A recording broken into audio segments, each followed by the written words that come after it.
Well, joining us to discuss the ever-rising incidence of land grabs in communities across the country are Ivory Pasha, community leader in Ivory Park, Lisibana Lamola, ANC Region A Whip.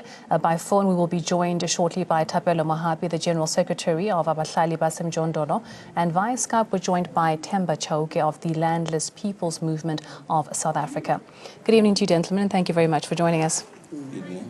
Let me start with you, Mr. Pasha. Just talk to us about the memorandum that was handed over today and what some of the grievances listed in there were. The African National Congress, as the leader of the society, together with its councillors in the Midrand area, we organized all the informal settlements in the area and the residents and the backyard dwellers to go and hand over a memorandum to demand our project that was supposed to take place at Rabe Ridge, where we think 10,000 of our people were going to benefit. And when Mashaba came into power as the mayor of Joburg, he reversed that project back to where we can't even tell where it is today. And we think that it's a failure of the community, and the community demanded. And ANC, as the leader of the society, we had to take it up on behalf of the community together with our councillors to say to Mashaba, we are demanding that project back, and if it's not happening, we are prepared to take it up. We are giving him 14 days so that if it does not happen, we take it up to the province. And Mr. Lamola, how was this project supposed to actually benefit the people of Ivory Park? Oh, thank you very much. Remember, we're having a backlog of housing in Ivory Park. And when this land was earmarked, it was purposefully going to benefit all these people. The two portions of land, maybe to start with, 1075 and 1345, alongside Rabe Ridge. It was earmarked for development, and everything was done. The town planning was there, developed was there, and when it's supposed to be developed, the 15 million budget was given in the 2017-18 financial year. But later on the budget review, this year in January, 15 million was taken away. And then when we have to pass the budget this year as the city of Johannesburg, nothing was given into that particular land. Then as a result, the community lost hope. It means nothing is going to happen on that particular land. And to make matters worse, there was a land that was expropriated by the then administration of the African National Congress, where the land 10 IR remainder of Allendale, opposite Motorfontein Road, was expropriated. But when Mashaba comes in, he reversed the entire process where he took the land back to the owners. And as a result, community are angry because that land was going to carry about more than 11,000 units. And you can see that many community members were going to benefit from the list. Remember, we're still sitting on the list of 1996. And we still have to make sure that we house those particular people. But when you reverse this kind of a land where it can house more than 11,000 people, then what is that? I think it is not good. It's an insult to the community. And that's why we have this much. And we are saying, together with the community of Ivory Park, Rabe Ridge, my boy, to say that if this memorandum is not going to be answered within 14 days, I think we're going to go up and make sure that the provincial government must step in and expropriate the land so that the people of Ivory Park, Rabe Ridge, Maiboye can then be able to get this land for them to be able to be accommodated for housing. We're having poor people in Ivory Park, Rabe Ridge. So the only way to house them is to give them these RDP houses. Well, we're joined now by Mr. Chauke via Skype. Mr. Chauke, good evening to you. And do you think that some of these reasons that have been ventilated in this memorandum of grievances are some of the reasons that actually drive people to just grab land because they're tired of waiting for the processes? Yeah, in fact, the cause. I want to give an example. We must not mistake them as land grabbers. They are just occupying the land. The land grabbers, we talk about the people that they removed people from their own land and do business companies. So the people we're talking about there are just occupying the unoccupied land. So it's the reason because they've been waiting for too long. I mean, from 1994, from 1996, I mean, this is too much. You can't just wait any longer and do nothing about it. We also have Mr. Mohapi, the General Secretary of Abahlali Basemjondolo. Good evening to you and thank you for joining us. I think Abahlali Basemjondolo have had some similar issues with regards to land and getting land that belongs to them being returned to them. Talk to us about that situation and how it affects or influences land occupying and land grabs. Thank you very much for the opportunity. First and foremost, I think we need to correct the narrative, land grabs. and land invasions. I don't think South Africans who have been deprived of the land in their own country should be called land grabbers or land invaders. They are actually occupation of land. Black people in this country have been deprived their rights to the city and by the apartheid system, and therefore people are moving into the cities because that's where better opportunities, better jobs, better universities are, and people are to the cities to seek better health. So it is hypocritical for a government to speak about land exploitation without compensation, but continues to drive away black people who are occupying land for survival and thriving. It is hypocritical for the ANC to be calling for land exploitation without compensation, yet people are forcefully removed, evicted illegally. We have tested them in courts of law and defeated the ANC, especially in the Assembly municipality.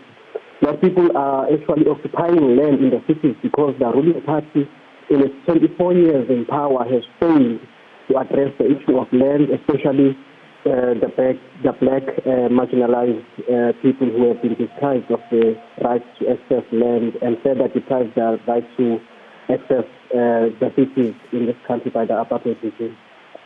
Well, let's just come to Studio Mr. Lamola. Maybe you'll respond to that. The ANC's been accused of not having done anything at all since coming to power regarding the land issue, which is why Mr. Mohapi says that people are being forced to occupy land and take it back.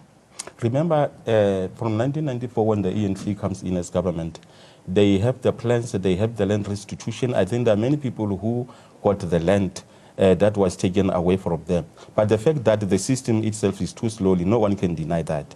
But we are saying that we, as the people of South Africa, it is time now that the land must then be given to the people. And the only reason why we're here, we're saying the land must be given to the people to be housed. So what we march for today is specifically for housing purposes. So you do agree that land should be expropriated without compensation and it should be done speedily? Yes, we agree. As the African Congress is our policy. But there's a difference between land grab and expropriation. If people are going to grab land, there will be nothing to be given to people. We can't allow, it must be done in a manner that you are able to manage it so that you're not going to end up with people that are not supposed to be on that land, being on that land.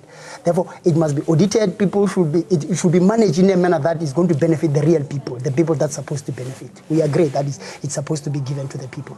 What about your response to what Mr. Mohapi said about people not being called land grabbers or land occupiers when indeed they are native South Africans and some of this land actually belongs to them? Should we rephrase the term? Yes, we can't call them land grabbers. We know it's because of the pressure. If there is a system in place that will manage the way they're getting the land, they will be patient, they will wait. But yes, the land issue is a very emotional issue. At the moment, if you look at the public hearings, you can tell that people are emotional about it, and you can't blame them. It's been long, they've been waiting, and we understand their anger. Mr. Chauke, just talk to us about your contribution to the public hearings that have been going on about land restitution.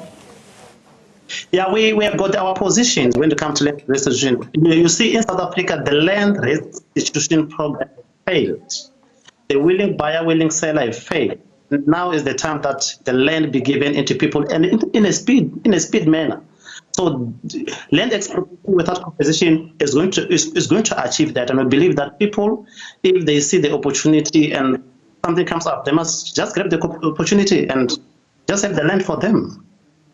And Mr. Mohapi, let's talk about some of the legal consequences that face these people who we won't call land grabbers or land occupiers, but who somehow occupy land that does not necessarily belong to them via title deed. What are the consequences that they stand to face? Well, in our history, given our history as a Basal, we have actually went to court with the ANC and defeated the ANC because everyone has the right to access housing. That's the Constitution, Section 6A. And therefore, it is the government that needs to provide that. And if the government of the day fails to provide that, and people are then forced to actually find other means. Look, we have a backlog of more than 2 million housing backlog in the country, and ANC has failed it. I think it is the ANC that needs to actually admit that the willing buyer, willing seller method in the first place failed, and every land reform that they came about in the last 24 years has failed, and we don't know what's going to happen with the expropriation of land without compensation because the implementation and corruption that has been depriving poor black people of the access housing is paramount in this discussion. So I think the ANC needs to do an introspection in as far as that is concerned and actually look at itself. Because I'm very surprised that these days the ANC in the Johannesburg is able to criticize the Democratic Alliance, but for part of all this time, they have been responsible for the municipality and have failed to address the issue of housing in Johannesburg and in the country as a whole. So I don't think that they should be arrogant and continue to defend a stance where they know. I think a good leader should do an introspection and say, I have done wrong here and I need to redress this. And we need to work together as South Africans in doing so. Well, I believe the representatives on this panel actually mentioned that there are some flaws in the system, but that they are working towards amending them and fixing them. The question here is, will land expropriation without compensation be successful? He sounds very doubtful that actually this whole process will yield fruit. No, I think the land expropriation without compensation will be very much successful, provided that we follow all the rules that we should be supporting to follow. Remember, we're talking about Section 25 of the Constitution. If that can be done in the right way, I think everyone will be saying now. Remember, even the interviews all over South Africa, the people are saying, yes, we want it, land expropriation without compensation. So there's no way, and there's no going back. It is going to happen, and it must happen. And just talking about the amount of time it's going to take, I mean, there have been public hearings, they're going to round off. For the people who are watching at home thinking that maybe by end of December, they might spend Christmas in their new houses, explain to them what the process is and how long it'll actually take to get to the point where we legally have the power to expropriate land without compensation. It's going to be a long, tedious, painful process because it has raised the expectations. But I think the message we can say to the people as the ANC is that it will happen in a manner that it won't be like a willing buyer, willing seller, that it failed for so long and our people until they get impatient. But it will happen. It needs to be managed, it needs to be tied, it needs to be communicated to the people, because once the people don't have information, they'll be impatient, they'll start fighting. But I think the communication from our government should be on board and make sure that all the time people get information on where are we, what's supposed to happen next, and all this, so that they know that they are part of the process and they must own up the process. And with regards to the public hearings, some people have actually said that these hearings have been flawed because some of the venues are very far away from the people, the community members who need to make these submissions and make presentations. Do you think the system was flawed as well? No, it wasn't. It wasn't. It's that when you earmark a venue because we think it's big, because you expect a lot of people, it disadvantages somebody. And maybe somebody that get disadvantaged will raise it, and when he raises, the media will. But yes, we must agree that some venues cannot accommodate everybody. And when they organize, they look at the venue that will organize, will accommodate as many people as possible, so that you're not going to leave everybody outside. And at some point, you'll find that you left some people outside. And we are sorry if those things are happening. But the reality is, everybody should be part of these hearings, participate, and speak their mind. And just to Mr. Chauke, do you think that we'll begin to see a decrease in the amount of people occupying or grabbing land if government continues to communicate more efficiently and more effectively, and people see progress in this expropriation of land without compensation?